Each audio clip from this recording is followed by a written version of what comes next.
Good morning student. आज हम इकाई 5 से पाठ 5.2 जिसका शीर्षक है मरिया और इसके लेखक हैं डॉक्टर परदेशी राम वर्मा, इस पाठ का अध्ययन करेंगे। ये मरिया जैसा कि नाम से स्पष्ट है कि कोई मरा है इस पाठ में और उसके मरने का कोई कहानी है और उसका वर्णन यह इस पाठ में किया गया है। तो मैं इस पाठ के बारे में आपको थोड़ा बता दूं कि ये जो पाठ है ये एक गरीब मध्यम वर्गीय परिवार की एक कहानी है। इसका जो मुखिया होता है वो मृत्यु को प्राप्त हो जाता है और किस प्रकार उनके घर में संकटों का पहाड़ टूट पड़ता है और जो मरने के बाद में जो मृत्यु भोज होता है, जैसे कि आपके गांव में भी होता है, कोई मरता है तो 10वें के दिन मृत्यु भोज दिया जाता है समाज के लोगों को।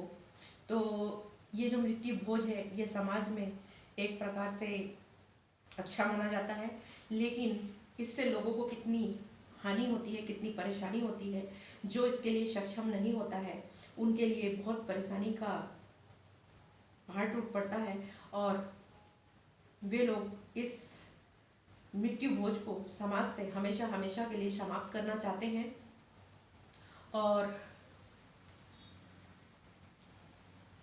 क्या ये समाज से ये मृत्यु भोज समाप्त होना चाहिए या नहीं चाहिए, इसका विचार आप लोग को भी करना चाहिए कि क्या मृत्यु भोज आवश्यक है, आवश्यक है तो क्यों है और आवश्यक नहीं है तो उसके क्या लाभ हैं। तो ये चीज़ें इस पाठ में बताई है कि किस प्रकार जो गरीब घर का व्यक्ति होता है, अगर उसके पास मृत्यु भोजन कराने के लिए अगर पर्याप्त पैसे नहीं हैं तो वो किन परिस्थितियों से गुजरता है और किस प्रकार के संकटों के बादल उसकी परिवार पर छा जाते हैं और वो मृत्यु भोज कराने में असक्षम होता है, यही इस पाठ में बताया गया है। तो देखिए पाठ को कंटिन्यू देखिए।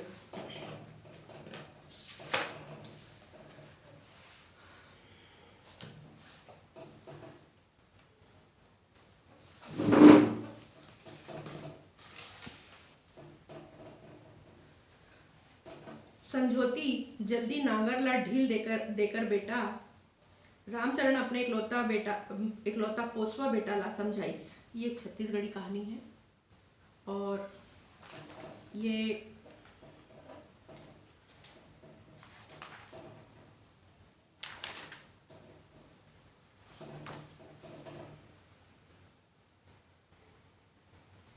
इसमें रामचरण नाम का एक व्यक्ति है, वो अपने इकलौता बेटा को समझाता है कि जल्दी से नांगर ढील के रख दे, अर्थात जल्दी से उसको रख, शाम हो गई है अब जल्दी से नांगर रख दे। रामचरण के बाई मुझ ले हंस दिस, हासत देखी त ओकर बेटा शिव कुमार पूछिस काबर हंसे दई, दादा हा बने त कहिस संझोती जल्दी ढील दे नांगर ला, काबर हा माँ हंसी काबर ऐस भई। अब बोलता है अपनी माँ को कि भाई दादा ने तो ठीक बोला कि शाम हो गई है अब जल्दी से नांगर को ढील दे, तो इसमें हंसने की कौन सी बात थी। तो माँ को पूछता है कि तुमको क्यों हंसी आई। दई किहिस देख बेटा तोरो अब लोग लइका हो गए, तोर उम्र बढ़ गए, फिर तोर दादा के मया ला मैं देखताऊंगा। बोलती है कि बेटा तू भी बड़ा हो गया, तेरी भी उम्र हो गई है, तेरे भी लोग लइका हो गए हैं और तेरी दादा की जो मया है वो देखती हूँ, तो इसीलिए मुझे हंसी आ गई। दादा बर लइका हा जन्म भर लइका रिथे रे, तेमा एक ठन बेटा। बोलती है कि माँ बाप के लिए बेटा जो है वो हमेशा बच्चा ही रहता है और जिसमें फिर हमारा एक ही बेटा, एक बेटा और एक आँखी के गजब मयागा। बोलती है कि एक बेटा और उसकी आँख में एक ही आँखी का मया। बोलती है डोकरा के मया ला देखा तो हंस पारे। बोलती है डोकरा के मया ला देखे तो हंस दे। बोलती है अभी एक गोड बात चलते रहीस, डोकरा उठिस खटिया ले और दम मने गिर गए, एक ठन गोड़ है लझम पर गए। डोकरा उठा खटिया से तो फिर फड़ाक से गिर जाता है और उसका एक पैर टूट जाता है, मतलब चल नहीं पाता उसका एक पैर। डोकरा ला देख के दाई चिचियाईस, शिव कुमार दौड़ तो बेटा लथरे अस करत हैगा। बोलती है कि शिव कुमार दौड़ गा बेटा, तेरे बाप जो तेरा पिता जो है वो लथड़े जैसा कर रहा है, मतलब उसका पैर चल नहीं रहा है। शिव कुमार दौड़ के आइस, दादा के एक पाँव एक हाथ झूल गए, मतलब एक पाँव और एक हाथ ऐसे झूलने लगा, चलने लायक नहीं रह गया। दादा मचिया में एक अंगी परे रह गए, देखो देखो हो गए, मतलब बेचारा सब लोग हाहाकार मचिया सब की कैसे हो गया करके। चरणदास बैद ला बुलाई, एक चरणदास नाम का वैद्य था, उसको बुलाया गया। रमेश्वर मंडल आ गए। मन राखन चोंगी पियत खकारत आइस, जे मुंह ते बात लकवा हो गए रे शिव कुमार बैद बताइस। जो वैद्य था, डॉक्टर साहब जो आए थे, उन्होंने बताया कि तेरे पिता को लकवा हो गया होगा, लग रहा है।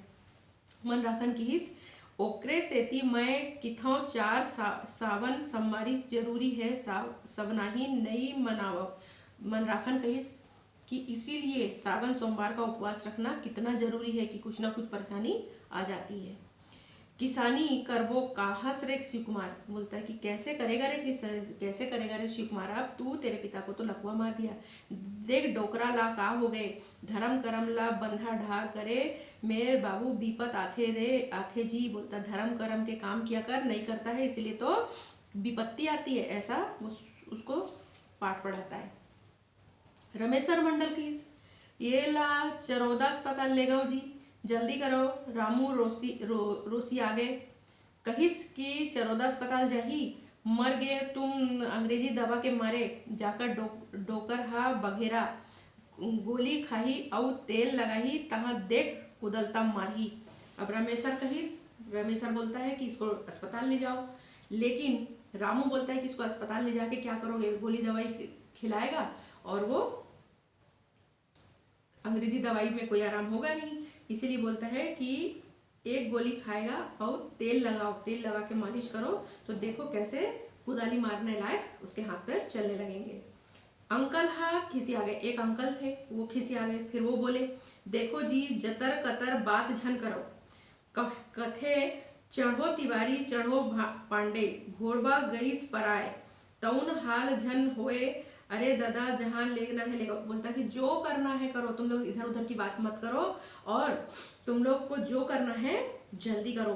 फिर थोरुक शिवकुमार ला पूछ ले, शिवकुमार ला पूछे के न बदे नहीं आई, शिवकुमार को पूछने की नौबत ही नहीं आई। डोकरा के छोटे भाई बलदू हा कहिस, देखो जी सब बात के एक ही ठन बात बोलता है, हम तो सुखा सनातन, घर में भुंजी भांग नहीं आओ।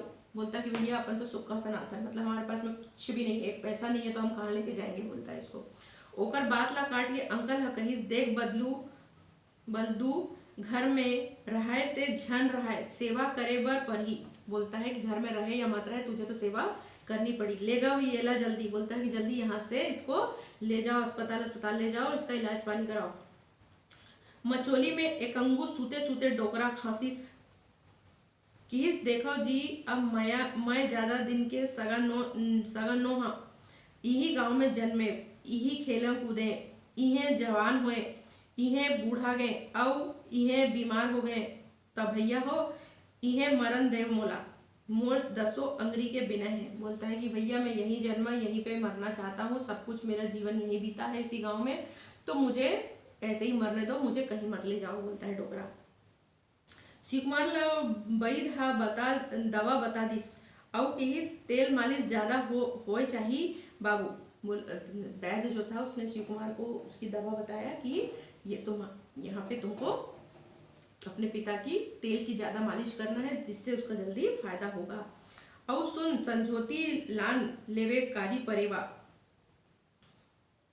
बोलता है कि काले रंग की एक शाम को एक कबूतर ले आना, करिया परेवा खवा और लहू ला मालिश कर, देख फिर तोर दादा कैसे बने होगी। बोलता है कि जो काला कबूतर होता है उसको काट के उसका जो रक्त होता है उसको तू पूरे शरीर में उसका मालिश कर और उसको उसके मांस को तू अपने पिता को पका के खिला, देख कितने जल्दी इस लकवा की बीमारी से उसे आराम मिल जाएगा। सब जन जैसने आए रिहीन तैसने चले गए, सब अपना अपना विचार व्यक्त किए और चले गए। शिवकुमार भिड़ गए सेवा करा में, एक 15 नहीं बीतीस, मतलब 15 दिन भी नहीं बीता, डोकरा भगवान घर रेंदिस। 15 दिन भी नहीं बीता और डोकरा मर गया। दुब्बर बर 2 आषाढ़ हो गए, 2 आषाढ़ बीत गया। एती खेती खार फटके रहे। अब आषाढ़ के 2 महीना बीत गए, बीतने को थे और सब खेती लोगों की फटके रहे, मतलब खेती के जुताई का समय था और डाहर डोकरा के कारज मार गए। अब डोकरा मर गया तो उसका मृत्यु भोज का समय आ गया। गांव में बैठना बलाइन, मतलब पंचायती करीन, सब लोग बैठ करके पंचायत किए। शिवकुमार अर्जी करीस, शिवकुमार ने अपना प्रार्थना किया सभी लोगों से। हमारे समाज में मरिया भात ला बंद कराओ किथे सब, बोलता है कि हमारे समाज में सब लोग मरिया भात को बंद करने के लिए बोलते हैं। महू हा बिनती करा हम भाई मरिया भात ला समाज बंगा छोड़ देतीस, बोलता है कि इस मृत्यु भोज को पूरा समाज अगर इसे छोड़ देता तो अच्छा होता।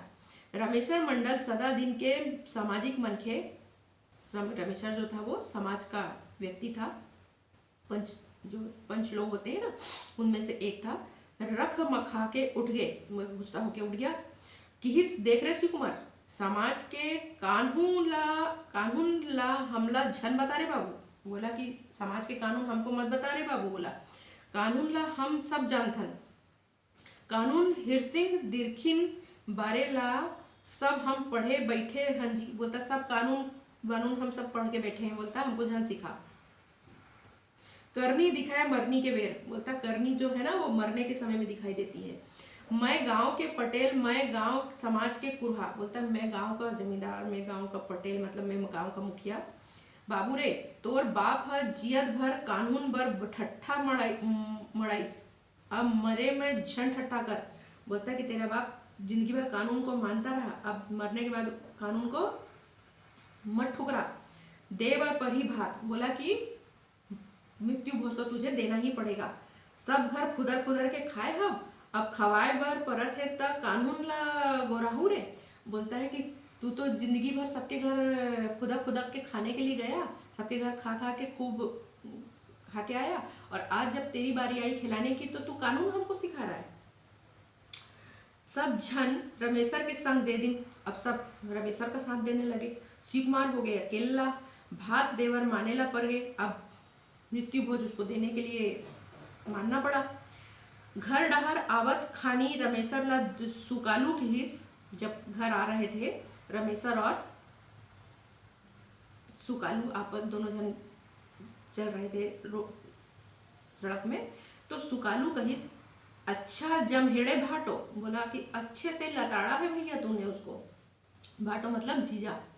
बिछलत रहीस भुजा, बोला कि हाथ से छूट रहा था ये मृत्यु भोज, मतलब हाथ से ये मौका जा रहा था, हमको खाने नहीं मिलता फिर नहीं तो। बिछलत रहीस भुजा, अब उड़ावो लड़ुआ पक्षी डट के, बोला कि वो तो देने के भात खिलाने के चक्कर में था नहीं, अब अपन वो तो हाथ से मौका छूट रहा था, लेकिन ले दे के तुमने उसे अच्छी बात सुनाया तो उसे मानना पड़ा खिलाने के लिए, तो अब अपन डट के खाएंगे, बोलता है। रमेशर ओकर पीठ में एक मुक्का मारिस और हंस के कहिस वहां तो मुंह ला लड़वा गोजे रहे रे, बोलता है कि वहां तो कैसे चुपचाप बैठा था, वहां तो कुछ बोला नहीं और यहाँ खाने की बात करता है। और हम पक्षी बर नियत गड़िया दिस, और बोलता है कि पक्षी खाए के लिए नियत गड़ी है, तोर बर कहे रहे बाबू छिए बर ना कोड़े बर धरे बर खोकरा, बोलता तू तो कुछ बोलने का ना चलने का, चुपचाप बैठा रहा, वहां खाने भर के लिए है, तू ऐसे करके उसको बात सुनाता है। हाना सुन सुन के हासत मुचुआवत सारा भाटो घर आ गए, दोनों साला और जीजा आपस में एक दूसरे को ताना मार मार के बातचीत करते हुए घर आ गए।